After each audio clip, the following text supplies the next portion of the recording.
It started with an email out of nowhere that turned my blood to ice. "I've been hired to kill you," it read bluntly, followed by a list of details about my daily activities that no stranger could possibly know. It mentioned the small cafe on the corner that I stop at every morning on my way to work, the exact train ride I take home each evening, even the route I walk from the station to my apartment each night. I sat there paralyzed, reading and rereading the chilling words, my hands shaking. Who sent this? Why me? What could I have possibly done to deserve this threat from the shadows? My mind raced as I tried to make sense of the situation. I'm no celebrity, politician, or public figure, just an ordinary woman living a quiet, simple life. This person clearly knew intimate details about my routine that aren't publicly available. This was no random prank or threat from some troll on the internet. This was targeted, personal, real. The sender's ominous knowledge suggested they had been tracking me, following me without my awareness. The thought made my skin crawl. I took some deep breaths and tried to think rationally through the panic gripping my chest. Who could want me dead so badly they would hire a killer? I don't have any powerful enemies or access to great wealth. I keep a low profile with my small circle of family and friends, except my brother. Ever since our huge fight last year over Mom's inheritance money, we haven't spoken a word. His resentment seemed to fester and worsen over time. But could he really take things this insanely far and put out a murder contract on his own sister? I had to know if my brother was somehow behind this threat on my life. My first desperate internet searches yielded no clear traces back to him, just the disturbing reach of shadowy forums on the dark web, where murder could apparently be arranged for the right price if you knew where to look. My stomach turned at the thought such a depraved marketplace existed. But I forced myself to dig deeper, creating anonymous accounts to carefully explore this sick commerce for death in hopes of finding some trail back to the source of the threat. The days turned into weeks as I spent every spare moment on my growing obsession of an investigation. I barely ate or slept, compulsively checking over my shoulder whenever I went out, jumping at every strange noise and sudden movement around me. It was exhausting physically and mentally, but I couldn't rest with the specter of a killer potentially stalking me. And my brother still seemed the most plausible suspect behind the scenes. Finally, a breakthrough came. A post on one of the forums from a user I was able to tentatively link back to my brother's hometown and social circles, advertising their hitman services around the time I got the chilling email. The language and phrasing sounded eerily similar. This had to be someone connected to my brother, if not him directly. Confronting my brother directly felt dangerous with the threat still active, so instead I carefully compiled all the evidence I had uncovered and went straight to the police. After reviewing my findings, they agreed there appeared to be enough to bring my brother in for intense questioning. I felt a huge wave of relief wash over me. Perhaps this waking nightmare was finally nearing its end. But the interview changed nothing. My brother staunchly maintained his innocence, denying any knowledge or involvement in the threat. And with it coming to me anonymously online, the police said they simply lacked enough hard evidence to tie him directly to ordering a hit. The most they could do was put a patrol car on my block for some extra protection, but otherwise I was still largely on my own against the unnamed threat. I left the station feeling the heavy weight of fear settling upon my shoulders once more, so now I find myself living in a kind of limbo, haunted by the faceless stranger who wants me dead for unknown reasons. I vary my routines, take different routes to work, avoid any predictable pattern in my life day to day. But I don't know if it will be enough to evade the sinister enemy targeting me from the shadows. Any stranger passes by on the street with possible malicious intent concealed. Danger seems to lurk around every corner, through every door. I still hold out hope that one day soon I'll manage to uncover who's behind this twisted plot against my life. Or maybe the police will stumble upon some crucial evidence to act on. Until then, I'll be constantly glancing over my shoulder everywhere I go, jumping at shadows on the wall. I've even found myself questioning who around me I can really trust. Would a friend possibly betray me for the right price?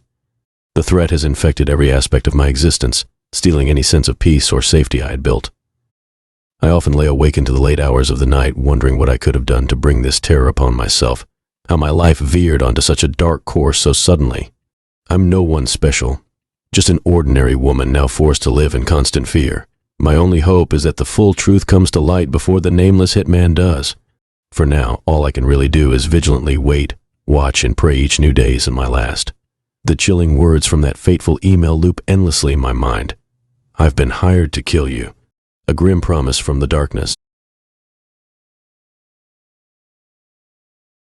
It all started innocently enough. I was a medical student doing research on unusual case studies for a term paper. I spent endless hours scrolling through medical journals, databases, and obscure forums, looking for unique case studies that stood out from the typical stuff.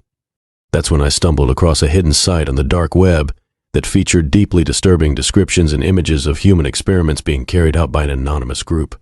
At first, I was sure it had to be some kind of morbid prank or urban legend.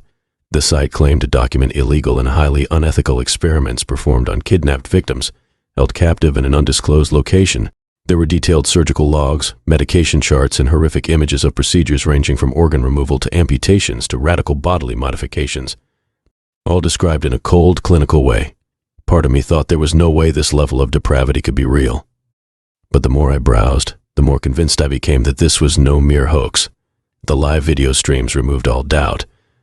I watched in horror as captives were wheeled into a makeshift operating theater, strapped down and systematically tortured under the guise of experimentation.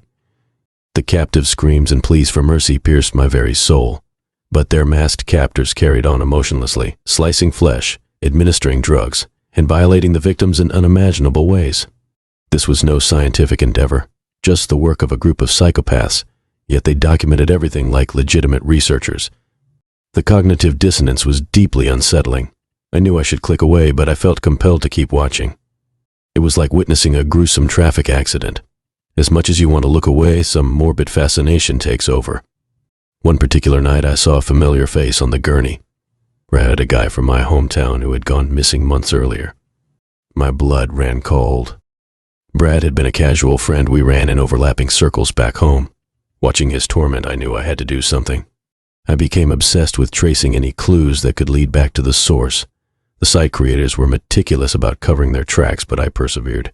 I combed through every last bit of data, followed dead ends across the farthest corners of the dark web. My schoolwork began to suffer as I devoted every free moment to the search. Bringing these monsters to justice consumed me.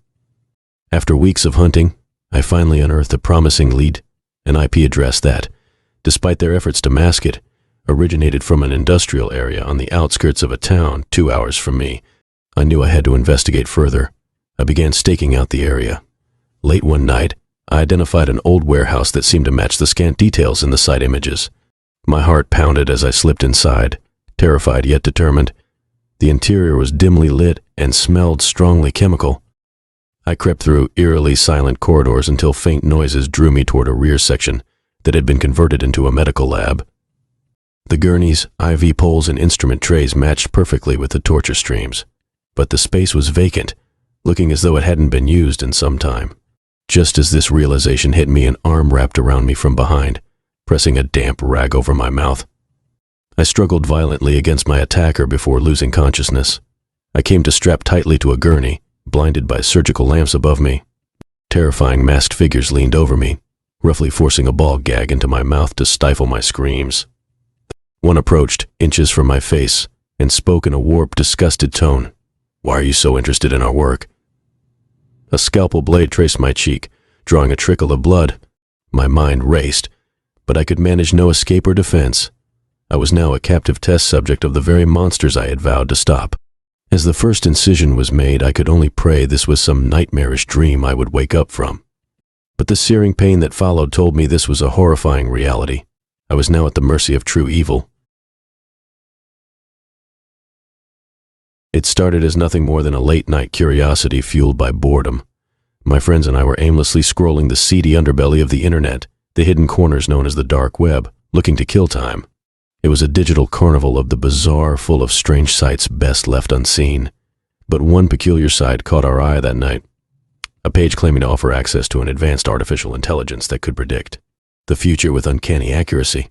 We chuckled at first, dismissing it as an obvious scam.